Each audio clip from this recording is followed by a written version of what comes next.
Hi coders, welcome back to another video. मैं हूं साकिब और इस वीडियो में हम सीखेंगे अपना पहला स्वेल्ट कंपोनेंट बनाना और इसी के साथ साथ हम डायनेमिक एट्रीब्यूट्स, नेस्टेड कंपोनेंट्स और स्टाइलिंग के बारे में और HTML टैग्स के बारे में बिल्कुल बेसिक लेवल से, ताकि आप स्वेल्ट का स्ट्रक्चर और रिएक्टिविटी इजीली समझ सको। अगर आप बिगिनर हैं तो ये वीडियो स्पेशली आपके लिए है।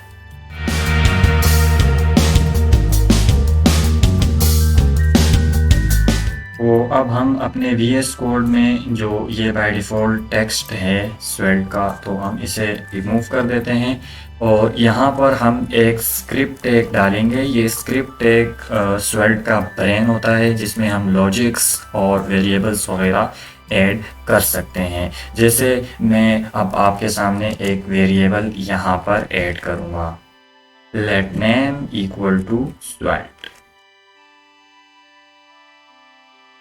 ये वेरिएबल मैंने यहाँ पर ऐड कर दिया है और अब हम इस वेरिएबल को अपने HTML के अंदर एक्सेस करेंगे और हम यहाँ पर लिखते हैं H1 के अंदर हेलो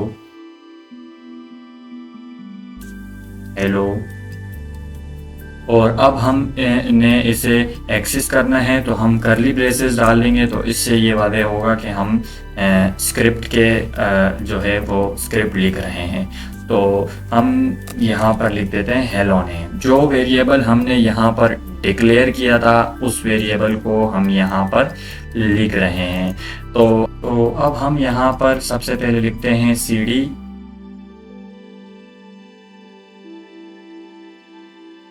माई ऐप, जो हमने ऐप का नाम दिया था, आपने जो नाम दिया हो अपनी ऐप का, और उसको एंटर करते हैं तो हम अपने फाइल के अंदर आ चुके हैं।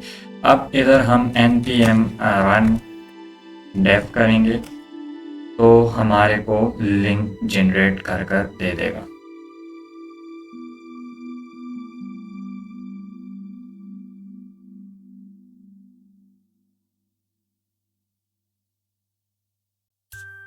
और हमने यहाँ से इसको Ctrl+C करके कॉपी कर लिया है। अब हम चलते हैं अपने ब्राउज़र की तरफ और यहाँ पर हम अपना जो कोड है वो पेस्ट कर दें। तो अब ये हमारे पास ये हेलो स्वेल्ट आ गया है। हमने जो लिखा था वही चीज़ हमारे पास शो हो रही है। तो अब अगर हम चाहते हैं कि हम अपने हेलो जो स्वेल्ट है उसको अपर केस में करना चाहते हैं, तो हम सीधा यहाँ पर लिखेंगे name dot to upper case और यहाँ पर फंक्शन के इस डाल देंगे। तो ये हमारे पास फंक्शन कॉल की हमने टू अपर केस, और ये अब हमारे पास Ctrl+S करेंगे और ये अब हम क्रोम पर जाकर देखेंगे। तो अब हमारे पास जो है वो स्वेल्ट अपर केस में आ गया है, जैसा कि आप देख सकते हैं कि ये हमारे पास अपर केस में। तो नेक्स्ट अब हम डायनेमिक एट्रीब्यूट्स के बारे में पढ़ेंगे कि डायनेमिक एट्रीब्यूट्स किस तरह हम ऐड कर सकते हैं। तो हम इसी तरह जिस तरह वेरिएबल ऐड करते हैं हम डायनेमिक एट्रीब्यूट्स भी ऐड कर सकते हैं। तो मैं यहाँ पर एक और वेरिएबल बनाता हूँ और ये हमने वेरिएबल बना लिया है। और ये यहाँ पर हमारी एक इमेज है, ये favicon.svg, इसको अब हमने ऐड करना है अपने स्वेल्ट के अंदर। तो यहाँ पर हम सबसे पहले ये लगा देंगे और यहाँ हम ये करेंगे और सेव आइकन डॉट svg कर देंगे। तो ये हो गया। और अब हम जो है वो img टैग लेंगे और इसको यहाँ पर कॉल करेंगे।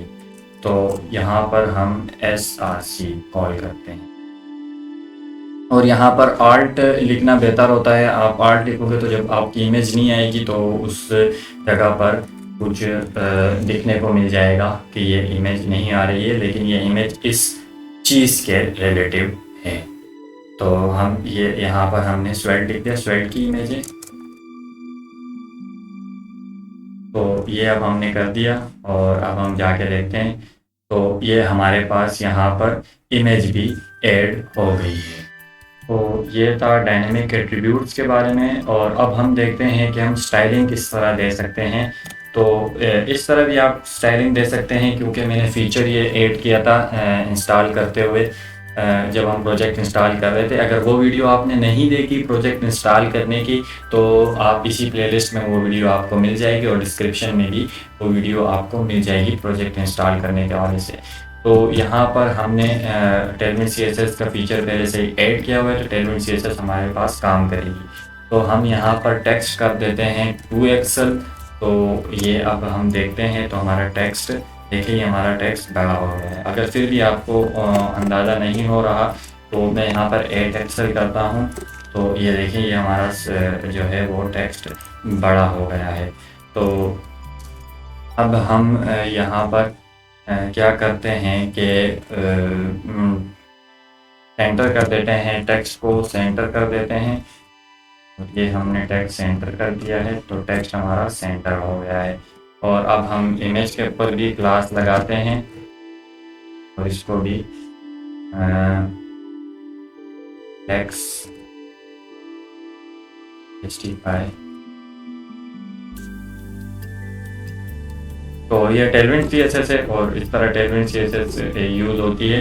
तो इस पे ये नहीं लगा, आई थिंक हमने यहाँ पर एक और डिव बनाना पड़ेगा। हम यहाँ पर एक डिव बना लेते हैं, और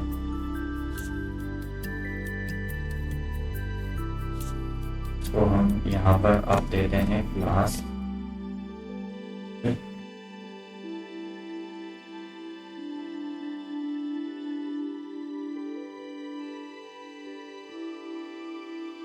ये हम CSS स्टाइलिंग ऐड कर रहे हैं टेलविन CSS की मदद से। तो आई श्योर कि आपने टेलविन CSS थोड़ी बहुत सीखी होगी, और हम वेब डिज़ाइनिंग के रिलेटिव भी वीडियोस वगैरह ऐड करते रहते हैं। तो आप वो भी देख सकते हैं, उसमें हमने टेलविन CSS के क्लोन्स वगैरह भी बनाए हैं, वो भी आप देख सकते हैं। तो ये चीज़ें आपको क्लियर हो जाएंगी। यहाँ पर अब हम इसको सेव करते हैं, तो हमारे पास अलाइनमेंट बराबर हो जाएगी। तो ये था हमारा स्टाइलिंग। तो अब हम नेस्टेड कंपोनेंट्स के बारे में सीखेंगे। नेस्टेड कंपोनेंट्स सीखने के लिए हम यहाँ पर अपने जो राउट्स हैं इनके अंदर यहाँ पर क्लिक करेंगे, और एक फ़ाइल बनाएंगे, और इसको हम nested.svelte नाम दे देते हैं। ये हमने nested.svelte नाम दे दिया है, और इसको हम ओपन करते हैं। तो यहाँ पर हम रैंडम कुछ भी टेक्स्ट दे देते हैं। अब इस टेक्स्ट को हम उधर जो है वो एक्सेस करेंगे अपनी plusPage.svelte के अंदर। तो इसको मैं दे देता हूँ this is nested components.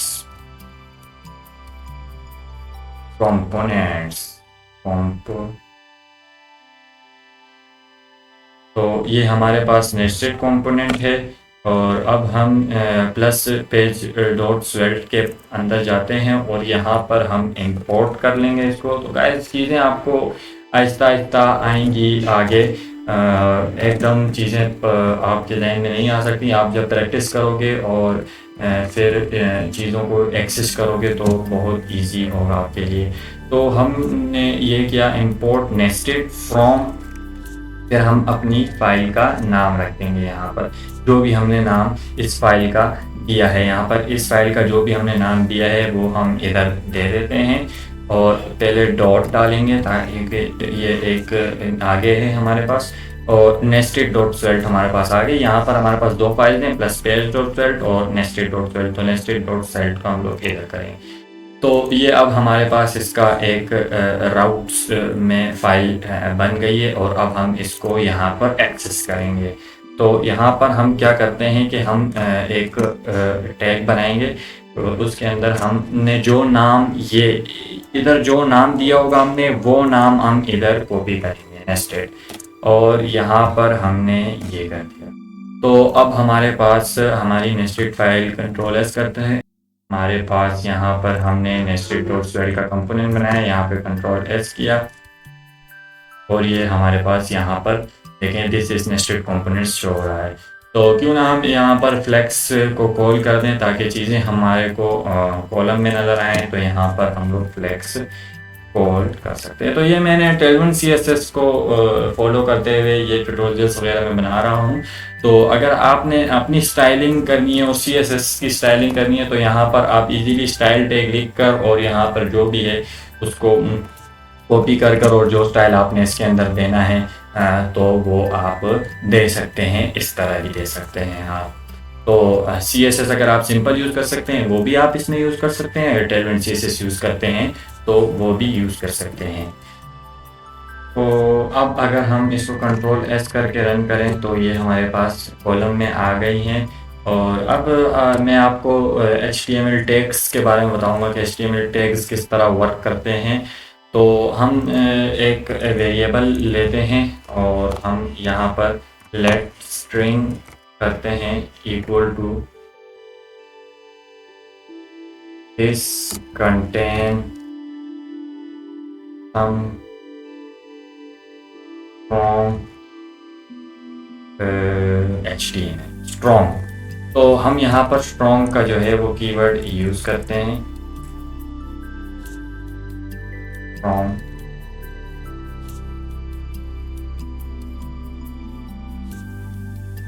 HTML। हमने लिख दिया है यहाँ पर और हम अपने स्ट्रॉन्ग को यहाँ पर क्रॉस कर देंगे। तो यहाँ पर हमने स्ट्रॉन्ग को क्लोज कर दिया है। तो अब हम यहाँ पर इसको एक्सेस करने की कोशिश करते हैं। यहाँ पर हम p करते हैं और यहाँ पर हम अपना जो स्ट्रिंग नाम हमने दिया था उसको हम लोग यहाँ पर लिखते हैं। तो ये हमने यहाँ पर लिख दिया तो ये अब हमारे पेज में शो होगा। लेकिन देखें गाइस, ये हमारे को जो है वो स्ट्रॉन्ग टैग के अंदर ही दे रहा है, ये स्ट्रॉन्ग टैग। लेकिन हम तो नहीं चाहते कि ये स्ट्रॉन्ग टैग के अंदर आए, हम तो चाहते हैं कि सिर्फ ये जो है वो स्ट्रॉन्ग हो जाए। तो हम ये करने के लिए हम क्या करेंगे, यहाँ पर HTML लिखेंगे।